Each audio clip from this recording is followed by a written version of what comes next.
Hello বন্ধুরা, নমস্কার। আমি রত্না লাইফস্টাইলে তোমাদের সবাইকে স্বাগত জানাই।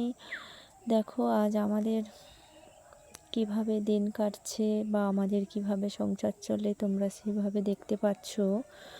দেখো, দিন রাত আমাদের এই পান গুছিয়ে আমাদের চলতে হয়। হাজার হাজার পান গুছিয়ে লোককে দিতে হয়। সেদিনকার নিশ্চয়ই তোমরা দেখেছো, পানের বরজ বা পানের মাটি দেওয়া হচ্ছে, সমস্ত দিক থেকে আমাদের করতে হয়। আমাদের এত পরিশ্রম করতে হয়, তার মাঝেও তোমাদের সামনে আমরা তুলে ধরি। বন্ধুরা দেখো, রাত 8টা বাজে, তাও তোমাদের সামনে তুলে ধরেছি। দেখো, পান গোছানো হচ্ছে। পানের মোড় নিয়ে চলে গেছে, কিছু করার নেই। তারপরে দেখো, ওই রাত 8টা সাড়ে 8টার পর আমার সমস্ত জেঠিমা, কাকিমা, দিদিরা সবাই একজন প্রতিবেশীর বাড়িতে সাধভক্ষণ ছিল, সেখানে আমরা গেছি। সবাই খুব আনন্দ করে আমরা সবাই খেলাম। এত কষ্টর মধ্যিখানে এইটুকু আনন্দটাই আমাদের কাছে অনেক অনেক। বন্ধুরা দেখো, আমাদের সবাইকে খেতে দিয়েছে, আমরা সবাই খাচ্ছি, সবাই ইয়ার্কি করছে, হাসছে, কত সুন্দরভাবে। এইটাই আনন্দ। সারাদিন কাজ করার পরেও বন্ধুরা, এই যে রাতে একটু আনন্দ, এতেই শান্তি। জানেন তো, সবাই একসাথে থাকা আনন্দটাই আলাদা। কষ্ট তো মানুষ জীবনেই করতেই হবে, সংসার জীবনে তো সারাদিন কষ্ট করতেই হবে। আমার রত্না লাইফস্টাইল তোমরা নিশ্চয়ই বুঝতে পারছো। আমার সারাদিনে দৈনন্দিন কাজ বা সারাদিন কি করছি না করছি, কোথায় যাচ্ছি না যাচ্ছি, আমাদের গ্রামে এই রকম তোমরা দেখতে পাবে। মাটিতে বসে একসাথে সবাই ভাত খাওয়া বা সমস্ত জিনিস উপভোগ করা, কত যে আনন্দ, তোমরা এইগুলো শহরে পাবে না। এগুলো গ্রামের সমস্ত সব দিক থেকে পাওয়া যায়। সমস্ত সব দিক থেকে আমাদের শহরের থেকে গ্রাম এগিয়ে আছি। তারপরে দেখো আমাদের কলা বাগান। দেখো আমাদের এগুলোকে কি কলা বলে তোমরা দেখো,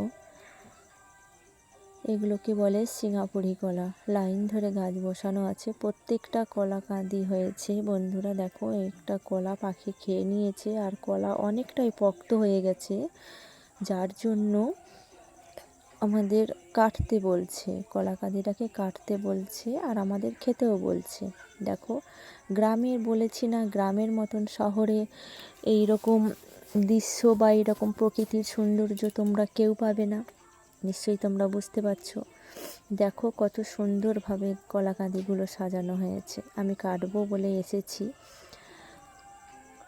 দেখো, 10 ফেনা কলা আছে, একটা কাঁদিতে 10 ফেনা কলা। নিশ্চয়ই তোমরা গোনো, দেখতে পাচ্ছ কত সুন্দরভাবে কলা প্রত্যেকটা গাছে সারি সারি হয়েছে। আমি তোমাদের ভালোভাবে দেখাচ্ছি। দেখো কলাগুলো কত সুন্দরভাবে আমি গাছগুলো কেটেছি, কলা পাতাগুলো কেটে দিচ্ছি, যাতে কলাটা কাঁদিটা ধরতে হবে আমাকে, না ধরলে তো হবে না। কলা কাঁদি কেটে রেখে বন্ধুরা দেখো, আমি দুপুরবেলা মাঠে যাচ্ছি।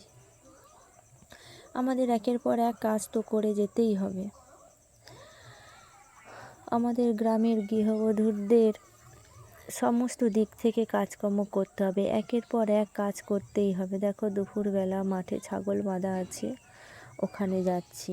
আর কিছু খড় ছিল মাঠে, সেগুলোকে আগুন ধরাতে হবে। নিশ্চয়ই তোমরা বুঝতে পারছো। এইগুলো প্রকৃতির দৃশ্য বা প্রকৃতির সমস্ত সব দিক থেকে গ্রামের থেকে শহর অনেক পিছিয়ে আছে। হয়তো আমাদের গ্রামে কুঁড়ে ঘর, মাটি, এইগুলো আমাদের ঘাঁটতে হয়। শহরে পাকার ঘর, সমস্ত জায়গায় পাকার, তার থেকেও মনে হয় আমাদের মতন গ্রামের সৌন্দর্য থেকে শহরের সৌন্দর্য অনেক কম। আমি যদি তোমাদের কাছে বন্ধুরা কোনো ভুল কথা বলে থাকি, আমাকে ক্ষমা করে দিও। দেখো, জেঠিমা এখানে খড়টা ধরিয়ে দিয়েছে। দুপুরবেলা তো খড়গুলো সব শুকনো মতন হয়ে গেছিলো, সেগুলো ধরিয়ে দিয়েছে যাতে বাগানে ছাই হয়ে সারে পরিণত হয়। এখন দেখো এগুলো সব খেসারি বাগান, নিশ্চয়ই তোমরা বুঝতে পারছো, যেগুলো ডাল ভাঙা হয় বলে, যেগুলো ডাল দিয়ে আমরা সবাই বেসন, তারপরে মুগ ডাল, সমস্ত ডাল থেকে আমরা এই মাঠে চাষ করি।